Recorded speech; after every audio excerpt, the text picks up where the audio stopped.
So, hi there. Here's another, hopefully short and snappy, famous last words as ever, MFL resource video. This is a quick one, just some reflections on a short activity that worked really well for me this morning with a Year 9 French class. Honestly, I think this would work well with really any year group. They're not the most higher ability, they're sometimes a bit away with the fairies, struggle to concentrate, that sort of thing. Yet it worked really well with them. And actually, combined with the sentence builder here, so we're doing French, what did you do in Paris? UDI, by the way, is kind of my offhand acronym for unfamiliar, difficult, or interesting. That's just kind of a basic. If you see any vocabulary that's unfamiliar to you, difficult, interesting, highlight it, note it down, get it in front of your brain again, get that frequency of vocab. So this was the sentence builder, as you can see on the screen. Tu as fait quoi à Paris? I just basically got them, new sentence builder to them, spend 5 minutes, have a chat with your partner. What do you know? What do you notice? Let's not overlook that. Pretty important, basic, but actually really important. The word escapes me, but basically a language skill to notice that something is different. Because we have language all of the time, we tend to overlook the fact that for a language learner, we've got to put ourselves in, the shoes of a learner or our students.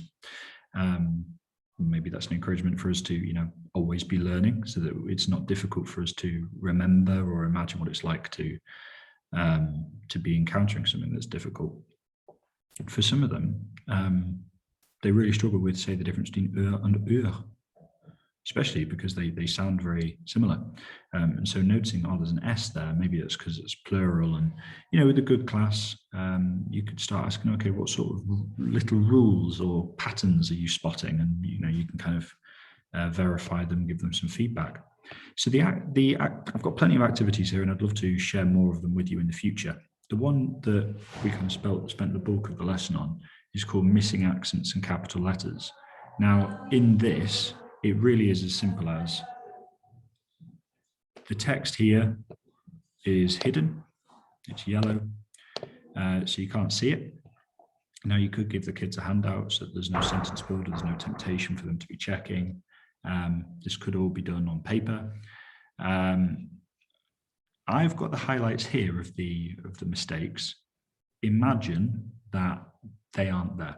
That's what the students see to begin with. Okay. And what I got them to do, I was reading aloud all of the time. You can see there's only 10 sentences here, but it's all new vocab, and there's quite a lot of new stuff for them there. And even the stuff that they do know, they really do need it reinforcing. And all of the capital letters, all of the punctuation, all the accents, I did tell them ahead of time that by accents I mean punctuation as well. Maybe in future I'll just say, this is the APC game, okay? We're missing accents, we're missing punctuation, we're missing capitals, okay? They got it straight away. I read through the sentences the first time, 2 or 3 times per sentence, okay? Because it's like in exams, they only repeat it twice. I kind of understand that, but I've never really understood as a language teacher why we would only give them it twice. We actually want to kind of build them up here. So the need to hear something again, that's not a mistake. That's not a problem. And actually, it just boosts the amount of target language that's been spoken in the classroom. So read through each of these sentences 2 or 3 times each, went down all the way. And then I got the students on their copies, on their devices or pieces of paper, to highlight where they thought that the mistakes were, the missing pieces of language, accents, whatever. Then I went through it again. I then got them to check with their partner. And so there was lots and lots of listening, maybe a little bit quicker because they'd heard it before, but still went through it again. And I tried to give some emphasis, some inflections, maybe even a bit of a clue, a wink here, like there it is, préféré. What are we hearing on the end of the last letter there, guys? Is there an inflection there that we could be paying attention to? And a few of them get it. A few of them, bless them, they don't. They don't even kind of twig à vélo, à la montagne. They might have the same accent. If I got it correct on the à vélo, I should be getting it correct on the à la montagne. We had 2 or 3 boys didn't put that together. And then what I'll do is that third time, once they've checked with the partner, is I will go through and I'm repeating it again. But this time I'm on the interactive whiteboard and I'm highlighting as I go. I'm not telling them the error.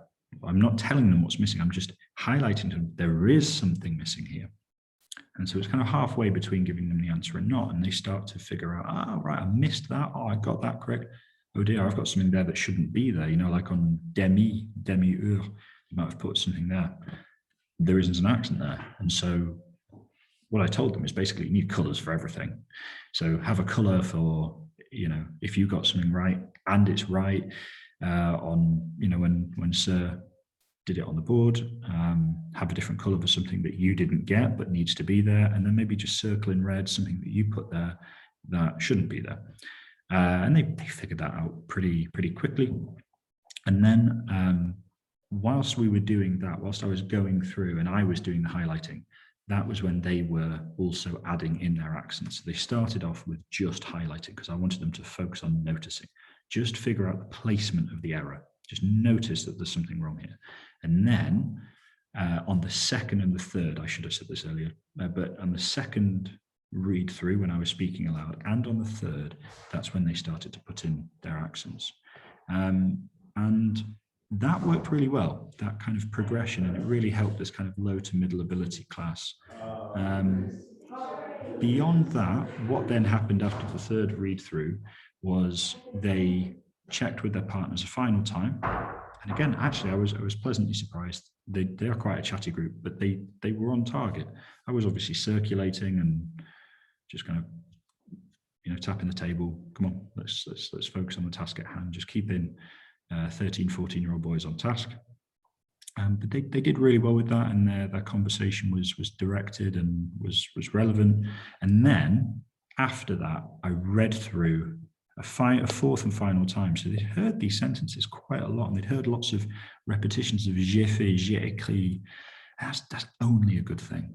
And then I had the answers here, quickly just put the text in black. You can see another activity down there. We'll do that another time. And I read through the exercise, the sentences again. I read through the whole exercise out loud at a normal speed, and they could see the accents, they could see the capital letters and the punctuation that needed to be there. And at that point, it was just, okay, with your partner, make this a little bit bigger because it was filling the interactive whiteboard, so it's nice and visible for all of them. Okay, there you go. Check with your partner, swap devices, you know, so they swap computers, you swap pieces of paper, give some feedback, some ongoing verbal feedback. Oh, you got this right, you got that wrong, you know, try and encourage them to be positive, and if they are going to give some feedback, then it's just, you missed that. Okay, so there's another just off the cuff, hopefully shorter than 10 minutes, but just something that worked really well for me today. And again, that was an entire lesson, 45 minutes, and the kids loved it. And actually by the end of it, they were getting stuff right that up until this point, the past few weeks, they've just been getting consistently wrong. So if you wanted to do a targeted accents lesson with like a sentence builder resource or stuff or something to make sure that they're getting these little details correct, you can make it really fun, really quite low prep, which is always a big plus.